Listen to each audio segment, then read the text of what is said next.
Good day to all. This is our discussion involving Introduction to Financial Management, and the chapter is anyway having the title The Scope of Corporate Finance or Finance.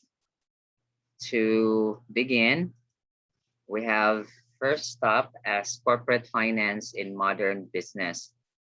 When contemplating or deciding about business or thinking about business decisions, managers should ask, does this action create value for the firm's shareholders? Basically, that is a question that is normally asked. So if something is to be done in the business, will that contribute something in additional value in terms of financial aspect to the business? And by taking actions that generate benefits in excess of costs, firms generate wealth for their investors. In financial management, the primary goal or objective is to increase or maximize shareholders' wealth. If we think of accounting, remember accounting is, of course, the language of business. And in business, the primary profit, of course, or the primary objective is profit. Of course, that's the consideration there. When we say primary profit, that means that that's what we would like to get or obtain in business. So that's why it is said that the primary objective or goal in business is profit. So if we connect that to our course, which is financial management, basically the profit there, which is on the income statement or statement of comprehensive income, which is quite different with share price anyway, but eventually the profits will be part of the equity section. You know that from accounting subjects. And the equity section will have impact later on our value of shares, the book value, and then eventually to the share prices with respect to the market. So they are connected, but basically they are different terms anyway. So I hope we get that point. Then in finance, there are career opportunities. So if you are very interested about going or entering into the finance world, there are many areas that we can consider ourselves into. So we have the corporate finance. This is all about the corporations, the business itself, and the management handling the business, especially on the finance aspects. So all about the financial monetary concerns, tangible and intangible ones. So we have here about making budgets or budgeting. We forecast what can happen in the future, financially speaking. We manage cash, working capital also, including receivables, inventory, and the payables that will be considered, as well as part of working capital. Credit administration, how do we manage our credit? Investment analysis and fund procurement. So procurement, which means to say sourcing or getting of funds. Then another one is commercial banking. In commercial banking, we have basically two areas. We have the consumer and the corporate. So consumer, this is with respect to the buyers, and the corporate will be about the businesses that are having banking transactions or engagements with the bank. So it's like the partnership in a way or in a sense with the bank and the buyer. That's the first one, consumer banking, and the business or businesses for corporate banking. That's the second career opportunity. So we can be an employee or staff or manager in commercial banking. Third one is on investment. So basically we are focused here on the increase or the growth of our monies invested in certain areas or aspects or markets. So this is where we have high income potential, and this is a very competitive industry. Another one is money management. How do we properly manage, especially with the business functions from planning to controlling about our money? Then this is opportunities in investment advisory firms. Example, there are firms that would provide advisory services or giving insights, which are valuable, of course, with respect to investment.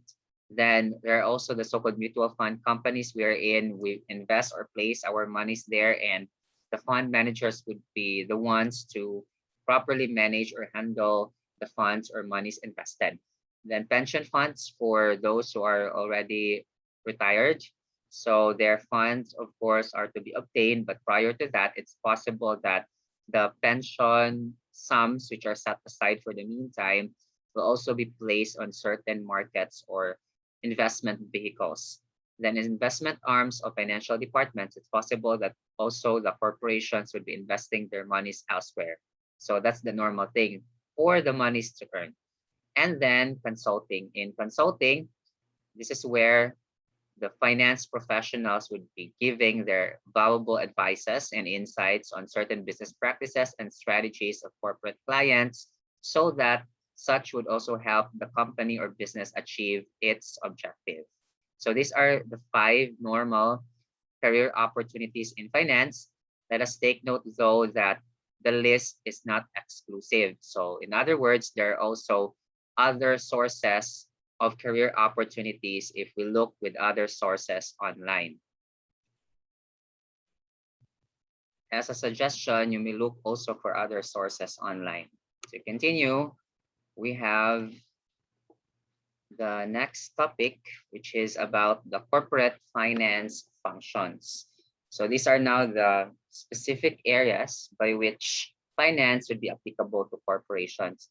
Take note that financial management normally is for the business. So we have external financing. Where do we get the funds from? Outsiders.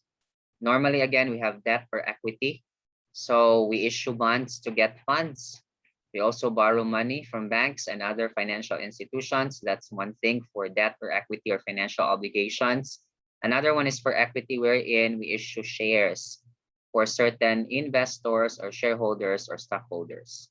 Then capital budgeting is when we are going to use certain formulas or procedures in order for us to make decisions.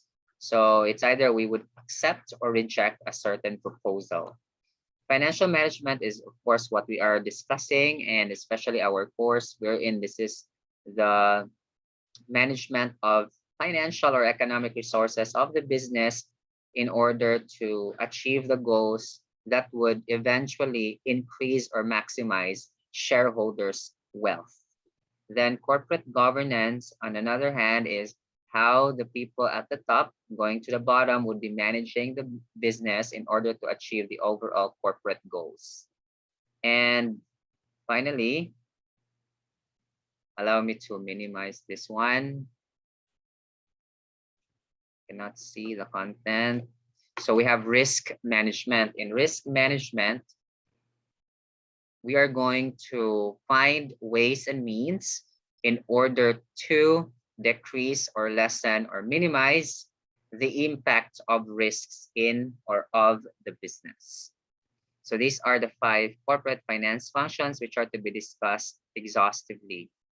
First is external financing. As said, this is where we raise capital coming from external sources. What's the reason or what are the reasons? Normally to support companies' operations and also to support investment programs.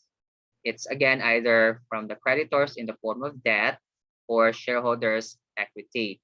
Now, corporations can raise equity capital privately also. So it doesn't mean that when we think of raising capital by equity or by issuing shares, that there is automatic IPO or the very first time that a certain corporation would be issuing shares. So the IPO is only when that is done for the first time and that is done for public. And also corporations can raise equity capital privately. Then another one is the capital budgeting function. In capital budgeting, we select the best projects wherein the company can invest the resources of the firm based on each project's perceived risk and expected return. So as said a while ago, there are certain formulas or there are certain ways and mechanisms by which the company and the management can analyze which of the projects have to be prioritized, especially if there are already certain concerns or problems or there are already constraints especially on the capitalization. So in other words, limited capital for the business. So prioritize those projects that would provide the highest possible net present value. So NPV is discussed in capital budgeting. Then in the same manner, we use also the cost benefit approach or the CBA approach, wherein you have to make sure that the investments would have net marginal benefit, that the marginal benefits exceed the marginal cost. In economics, we look at the margin, we look at the differential or the additional benefits or the extra. So we don't recognize anymore those that have been recognized, of course. Then another one is financial management function, wherein we focus on the internal cash flows of the company coming from two sources, again, debt and equity. Then we would like to maximize the value of both debt and equity claims on the firms coming from the creditors and the shareholders respectively. This is to ensure that companies can pay off their obligations when they come due. This is very important. Both the liquidity for short-term obligations and solvency for the long-term obligations, that the liabilities have to be paid. Then this involves obtaining seasonal financing. So some financing mechanisms or debt financing will have to be done with respect to certain times or moments in the year. We manage inventories. We pay the suppliers, of course. Collecting will be included, cash collections, and any surplus cash or any excess cash will have to be invested. So if we just keep the cash to ourselves without earning, inflation is a real culprit then. This is also on the business perspective. Next, the corporate governance function is to develop ownership and corporate governance structures for companies. And then this would ensure that managers behave ethically and make decisions that benefit the shareholders. Overall, we would like to focus on the ethical behavior. Normally in ethics, we focus on items that is true, honest, transparent, faithful to certain stakeholders or users. The dimensions of corporate governance are as follows. This is not an exclusive list once more. There could be many areas, but we look into who composes the boards of directors, what are their backgrounds, what are their expertise, qualifications, and all. Then the compensation packages of those who are in the governance. Since normally they are given per dime or per day allowances, however, there could be some additional benefits to be provided to them. Then who audits those charged with governance? And then where can they go if ever there are certain concerns already, especially fraud for those people at the top. So normally our concept is that the reporting will be done at least a level higher. So for example, there is this particular manager that is already known for, or it's already alleged for certain fraud, then we are going to have the reporting, or the employee can report, or the subordinate can report to the person at least a level higher to the manager. So it could be, for example, the top manager, or let's say the manager that is for the department, like the departmental manager, if the manager is just on the unit, and so on, so at the top. And then normally, in a corporate setting, the board of directors will have certain members who are also doing the line functions. Line functions, by the way, in management, hopefully you still remember about that. These are the functions wherein they are with respect to the main line or objective of the business. So example, if the business is a manufacturing business, normally those people at the production and on sales are for the main line. These are the normal operating activities. However, those who are just supporting or assisting them, example, employees coming from the EDP or IT department, from accounting, from finance, HR, etc., normally they are doing the staff functions. They are just supporting the main line. So in that sense, the board of directors members, if they're doing the line functions, So we have to be careful about the conflicts of interest or functions. So that's why if certain issues would reach to the top to the top, so those people would be reporting, especially the auditors or the audit committee, like will be reporting to the audit committee of the board of directors. If there's like audit committee for the audit department, there's also the audit committee normally for the board of directors, wherein they are not holding, or the members are not holding any line functions. What's the point? So that there would be lesser, or there would be a point wherein there is no more conflicts of interest, or just minimized, or not material conflicts of interest. Then in US, so legal environment is very important. There is Sarbanes-Oxley Act of 2002, which is in response to major corporate scandals like the Enron scandal that is known for, and then fraudulent financial reporting has been a concern. So this is resulting to stricter and more stringent financial and operating requirements. Then the takeover market disciplines firms that do not govern themselves. So if certain organizations are not properly managed, there could be some major corporate issues.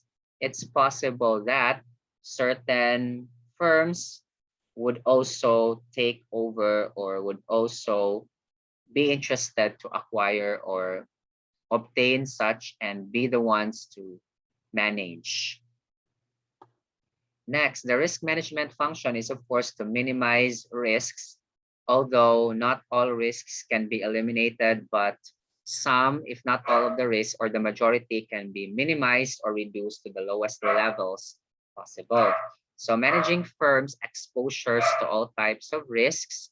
There are some risks, though, that could be reduced to zero, but overall speaking, by the way, we can just minimize.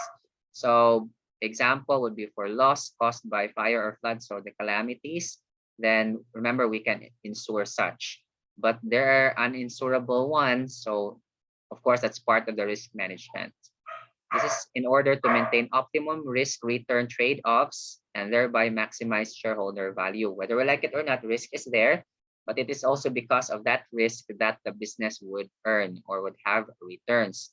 But there should be a balance. The optimal value should be there in order to make sure that the business will have maximized, or the increased or sustained at least shareholder or the stockholders value.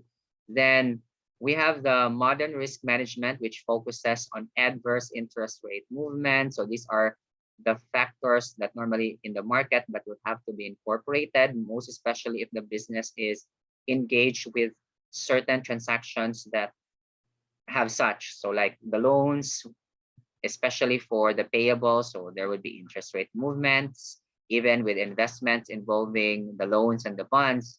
Then there could be some commodity transactions like investments in those. So price could change, price could be volatile. And then if there are some investments in foreign currencies, so there are also fluctuations in the values. In fact, every day we can see the movement as a whole of the exchange rates. Next, for the capital, there are two flavors again, or two sources. We have the debt and equity. Debt is borrowed money or financial obligation. And then equity is, of course, represents ownership. That is an ownership interest.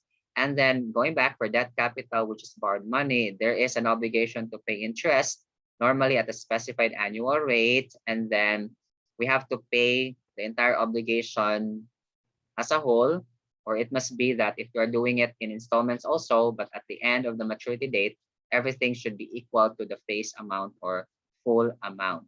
So interest plus principal should be paid at the debt's maturity. For the equity capital, remember there are two forms, the common or preferred stock. These are the US GAAP terms, in which, because the source is from US, therefore, these are the terms. But we all know, hopefully at this point in time, that the IAS equivalent terms, which we are using in IFRS's, International Financial Reporting Standards, are having the different terms, but they do mean the same. Common stock is for ordinary share, while preferred stock is for preference share.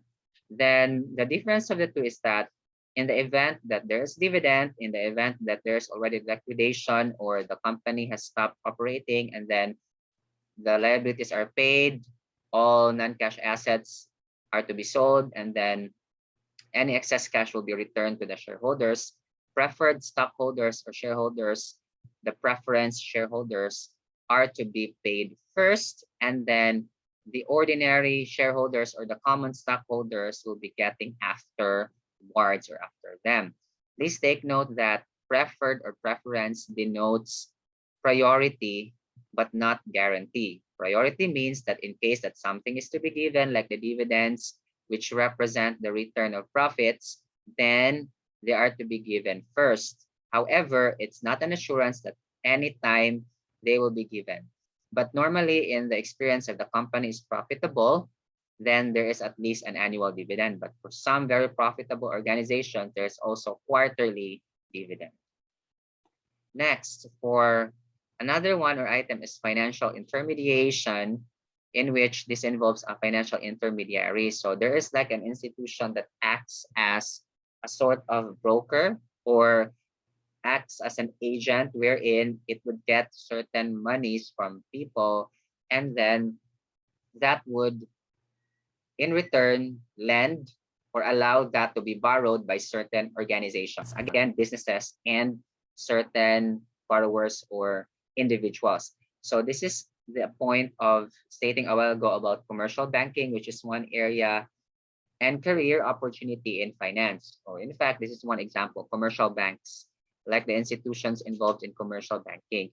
So these institutions, from insurance companies, savings and loan institutions, credit unions, commercial banks, pension funds, mutual funds, these sources and institutions actually will be getting monies from people, of course, legit, this is not a scam, and then will be lent to certain individuals, and they will be earning also interest here on top of the service charges. In addition, pension funds and mutual funds, so pension again for the retirement, mutual funds, combinations of bonds and equities, or could be just 100% of either, have surged to prominence, meaning they become like common things or themes in the modern world, since corporate finance shifts towards greater reliance on market-based external funding. So it's like in the market, there are more risks, but there are also higher chances of returns. Remember, there's direct relationship between risk and return. To be able to get higher returns, so risks are going to be greater. Then after that, we can see here on the graph that for the primary corporate security issues, normally again bonds and equities, we can see that worldwide speaking, there is just a short margin. There's just like a little margin as compared with the US. So this is worldwide and this is US. So it's like the overall graph, if we combine that, is for like as a whole, but the US issuers actually are of much greater extent. So we can just compare also that the blue, which is already the other side of the world, is just lower than in US. So that's part one of our discussions about introduction. Please watch out and stay tuned for our second part. Thank you very much for listening, and God bless us.